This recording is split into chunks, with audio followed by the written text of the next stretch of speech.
San Diego, California, a sunny, peaceful suburb, families, barbecues, neighborhood block parties, a place where nothing truly evil is ever supposed to happen. But on the morning of February 2nd, 2002, one family woke up to every parent's worst nightmare: their 7-year-old daughter was gone, her bed empty, no sign of struggle, no forced entry, just vanished. Her name was Danielle van Dam, innocent, joyful, and beloved. The night before, her mother had kissed her goodnight. By dawn, she was missing and no one knew it yet, but a horrifying journey had already begun.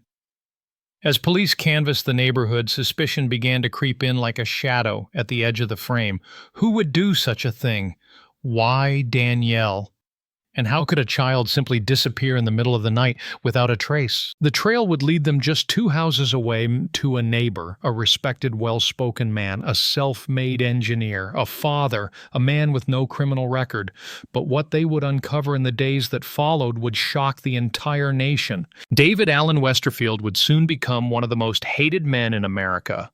What began as a missing persons case quickly escalated into one of the most disturbing criminal investigations in California history, filled with forensic twists, a desperate manhunt, and the haunting silence of a child who would never come home. But was he truly guilty, or was the truth buried beneath a wave of public outrage and media frenzy? This is the story of betrayal next door, of justice and controversy, of a little girl taken too soon, and a trial that captivated millions. Stay with us as we uncover the full truth behind the case of David Westerfield and the tragic disappearance of Danielle van Dam.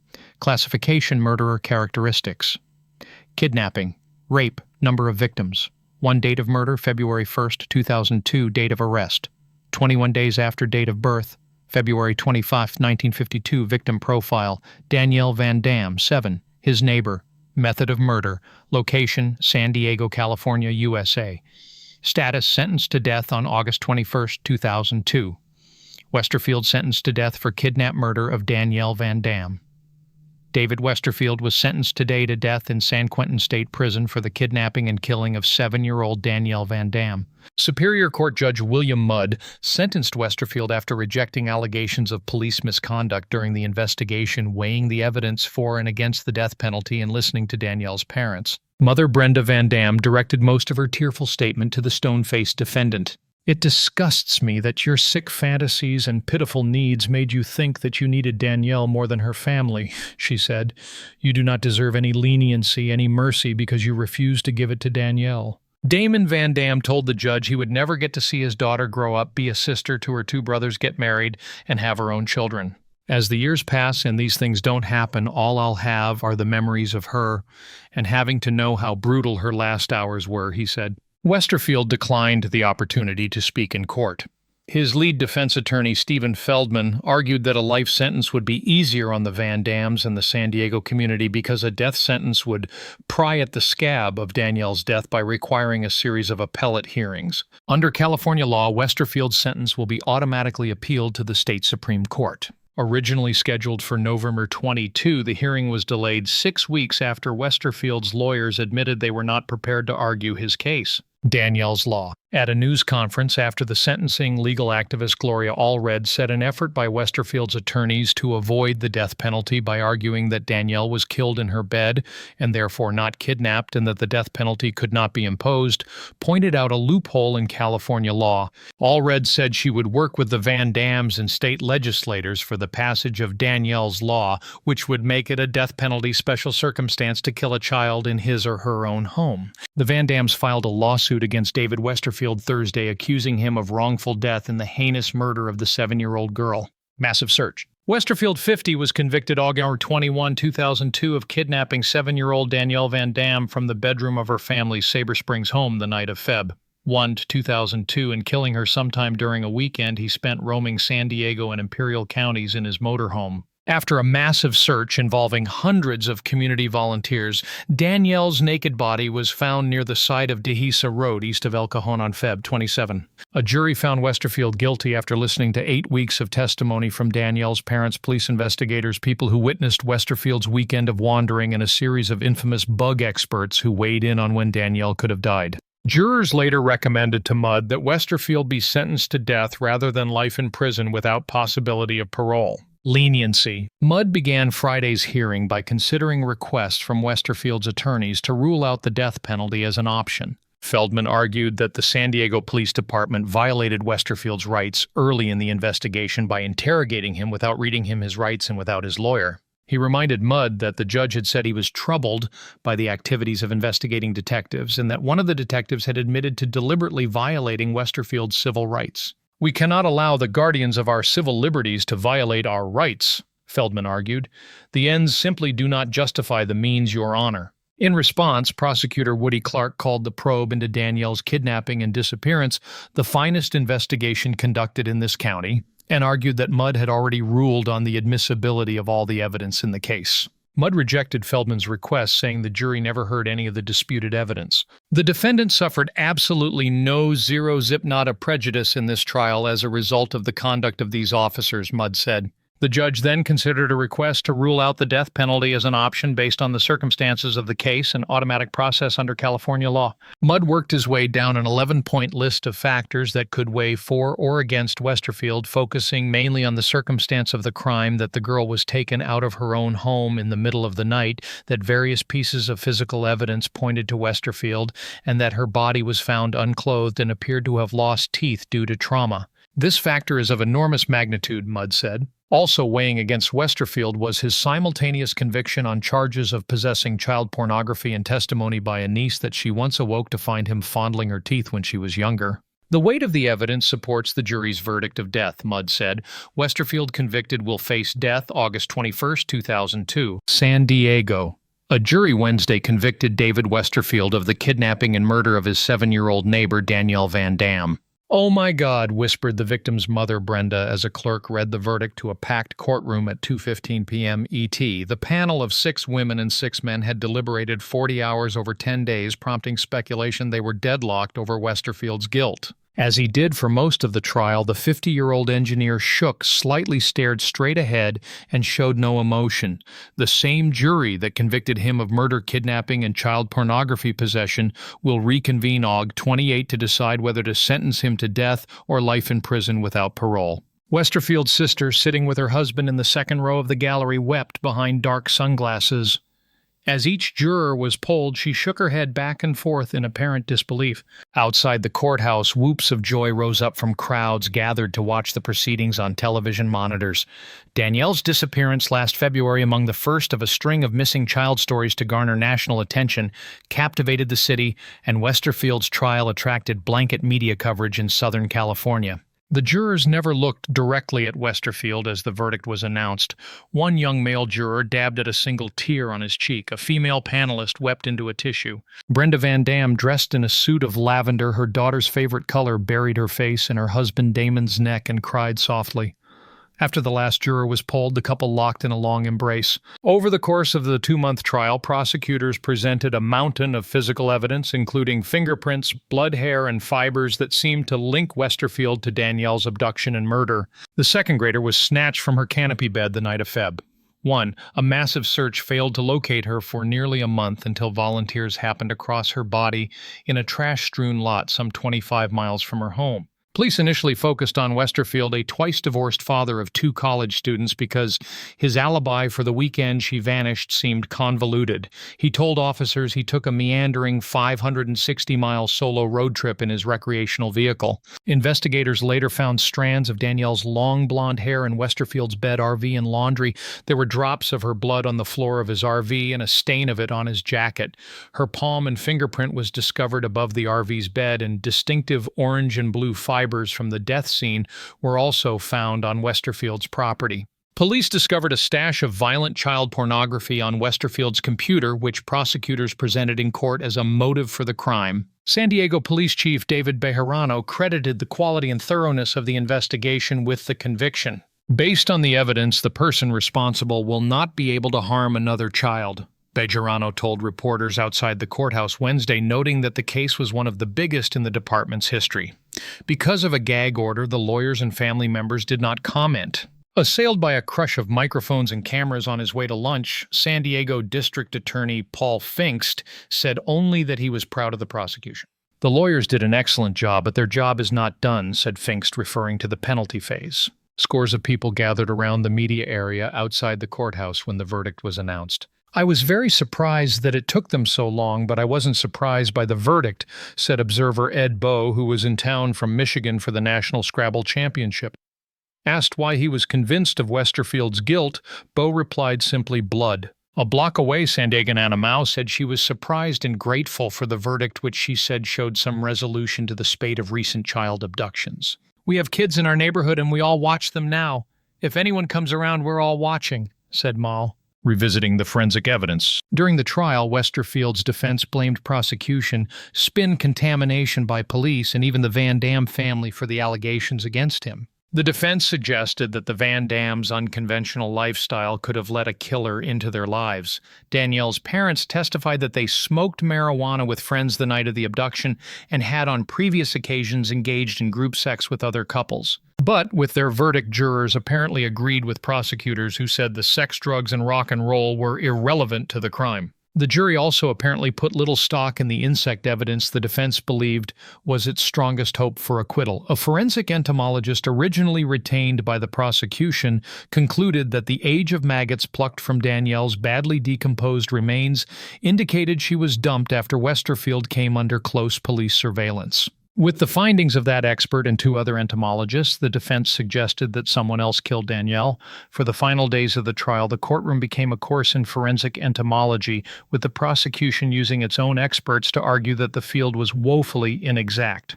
During its deliberations, the jury asked to review some of the testimony concerning Danielle's time of death, but also the child pornography evidence taken from Westerfield's home and his audio-taped statement to police. In his closing argument, prosecutor Jeff Dusick said he could sense the jury was struggling to reconcile the brutality of the crime with the outwardly normal appearance of its perpetrator. "If he is the guy that destroys all of our senses of protection, how can I protect mine if there are not any outward signs?" Dusick said. "But he did it! He did it!" David Allen Westerfield, born February 25, 1952, of San Diego, California, was convicted and sentenced to death for the murder and kidnapping of 7-year-old Danielle van Dam in 2002. He was a successful, self-employed engineer who owned a luxury motorhome and lived 2 houses away from Van Dam. A divorced father of 2 college students, he is currently incarcerated at San Quentin State Prison. The crime. On the evening of February 1, 2002, Brenda Van Dam and a couple of her friends went out to a bar. Her husband, Damon Van Dam, stayed behind to look after Danielle and her 2 brothers. Damon put Danielle to bed around 10:30 p.m. and she fell asleep. Damon also slept until his wife returned around 2 a.m. with 4 of her friends. The 6 chatted for approximately a half hour and then Brenda's friends went home. Damon and Brenda went to sleep believing that their daughter was safely sleeping in her room. The next morning, Danielle was missing. The couple frantically searched their home for her but never found her. They called the police at 9:39 a.m. Law enforcement officials interviewed neighbors and soon discovered that Westerfield and another neighbor were not home that Saturday morning. Westerfield eventually arrived home driving his SUV approximately 8 a.m. Monday. From that point on, he became the prime suspect. Westerfield stated that he didn't know where Danielle could be and that he was at the same bar that Brenda had attended with her girlfriends. Brenda was able to confirm this but denied that she and Westerfield had danced together as he had claimed. 2 eyewitnesses testified to seeing them dance together, however. 2 days after Danielle Van Dam went missing, a haggard and barefooted David Westerfield showed up at a dry cleaner's dropping off 2 comforters, 2 pillow covers, and a jacket that would later yield Danielle Van Dam's blood. When law enforcement first interviewed Westerfield, he did not mention going to the dry cleaners. Westerfield then said that he had driven around the desert and the beach and stayed at a campground. Law enforcement put Westerfield on 24-hour surveillance from February 4th as they found it suspicious that he had given his RV a cleaning when he returned from his trip. The RV, his SUV, and other property was impounded for testing on February 5th. About 3 days before her disappearance, Danielle and her mother Brenda sold Girl Scout cookies to Westerfield, who invited them into his home and chatted with Brenda. Arrest. On February 22nd, police arrested Westerfield for Danielle's kidnapping after 2 small stains of her blood were found on his clothing and in his motor home. Danielle's severely decomposed body was found February 27th. His attorneys suggested the police were in a rush to solve the case and had never considered other suspects. Westerfield did not have a criminal record. The trial. Westerfield pleaded not guilty and went on trial on June 4, 2002.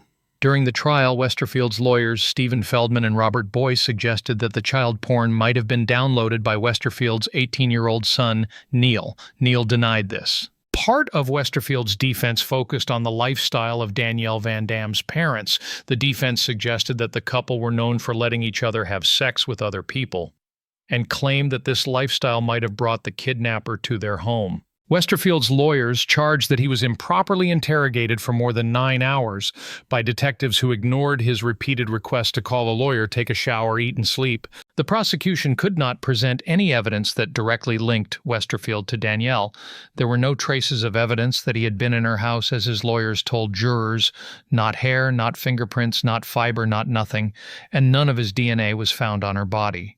For the prosecution, a trio of criminalists linked microscopic fibers found on the body of Danielle van Dam to hundreds found in Westerfield's home. The trial lasted 2 months and concluded on August 8th. On August 21st, the jury found him guilty of kidnapping and first-degree murder. He also received an additional conviction for a misdemeanor charge of possessing images of subjects under the age of 18 in a sexual pose on his computer.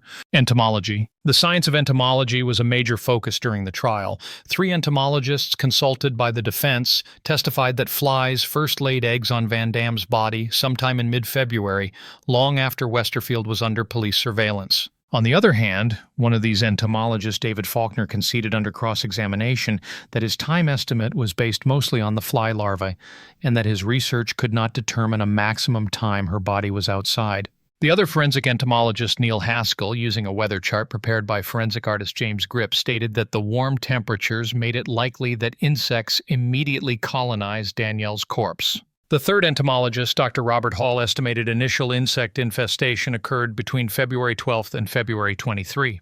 However, under cross-examination, Hall acknowledged that the insect infestation of the corpse wasn't typical because so few maggots were found in the girl's head. Prosecutor Jeff Dusek questioned Hall about why his calculations were compiled through a method less favorable to the prosecution and why he criticized the findings of the prosecution's entomologist, Dr. Madison Lee Goff, and favored the entomologist hired by the defense. Goff testified the infestation may have occurred February 9th to February 14th, but stressed that other factors may have delayed insect arrival. He explained that a covering such as a blanket might have kept flies at bay initially, but no covering was found, and he later said the longest delay by such a shroud was 2.5 days. Pornography. Some of the computers and loose computer media in Westerfield's office contained pornography. His attorneys, however, claimed that police once reported not finding child pornography. According to the prosecution computer expert James Watkins, 100,000 images were found, including 8,000 to 10,000 nude images and 80 which could be considered child pornography. The material included brief movie clips found in Westerfield's office, which featured an underage girl being raped by one man while another man restrained her. These clips, including sound of the girl struggling, were played in the courtroom. In all 2 sets of movie clips, 6 animated cartoons and 13 still images taken from computers, zip disks, or CD-ROMs in David Westerfield's home were shown, each featuring underage girls. Westerfield denied that this was for his enjoyment and claimed that he was accumulating the images so he could send them to Congress as examples of smut on the internet. Selby confession. In 2003, after Westerfield's conviction, James Selby wrote to the police confessing to the Van Dam murder. He was wanted for raping women in San Diego in 2001 and for kidnapping a 9-year-old Oklahoma girl from her bedroom in the middle of the night and raping her in 1999, and was charged with a spring 2001 sexual assault on a 12-year-old girl in Sparks, Nevada, but police don't believe that he murdered Van Dam. Prosecutor Jeff Dusek, who did read the confession, viewed it as not credible. It is believed that James Selby was in the Tucson, Arizona area when Van Dam was kidnapped in February 2002.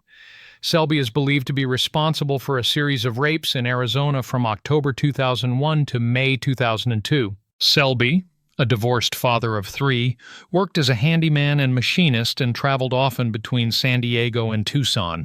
He had a prior rape conviction in Colorado. In addition, Selby admitted responsibility in the slaying of John Bennett Ramsey. According to Deputy County Attorney Bradley Roach, it was an aspect of his personality to confess to something to see what other people would say, said Roach.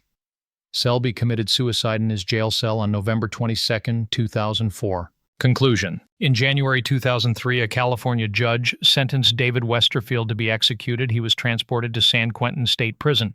The Van Dams sued Westerfield, but the case was settled out of court. The Van Dams were awarded $416,000 from several insurance companies who insured Westerfield's home, SUV, and motorhome. The settlement also prevented Westerfield from ever profiting from his crime. When the trial was over, the media, quoting unnamed police sources, reported that Westerfield's lawyers were just minutes away from negotiating a plea bargain when a private citizens group started by the Laura Recovery Center and concerned local citizens found Danielle's body. According to these reports, under the deal, Westerfield would have taken police to the dump site in exchange for life without parole. Both the prosecution and the defense declined to comment on these reports.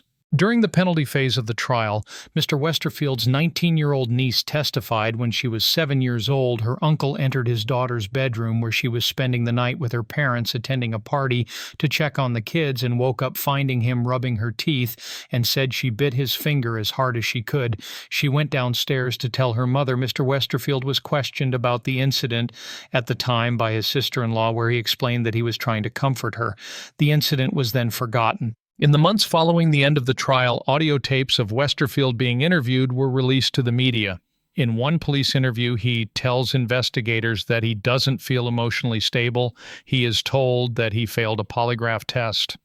Westerfield tells him that he wants a retest and that he was not involved in Danielle's disappearance. Danielle van Dam's life was just beginning. She was only 7 years old with dreams of growing up learning to ride horses and one day maybe becoming a teacher.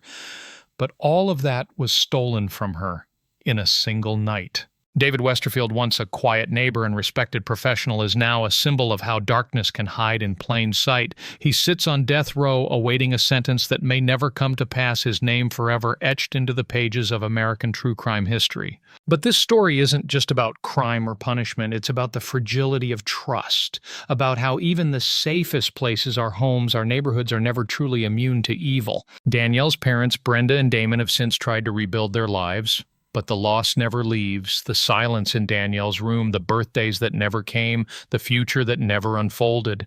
In the years that followed, new laws were proposed, new awareness was raised, and across the country, parents held their children just a little tighter at night. We tell these stories not to glorify the darkness, but to remember the light that was lost, and to never forget. Danielle van Dam, 1904 to 2002. Rest in peace.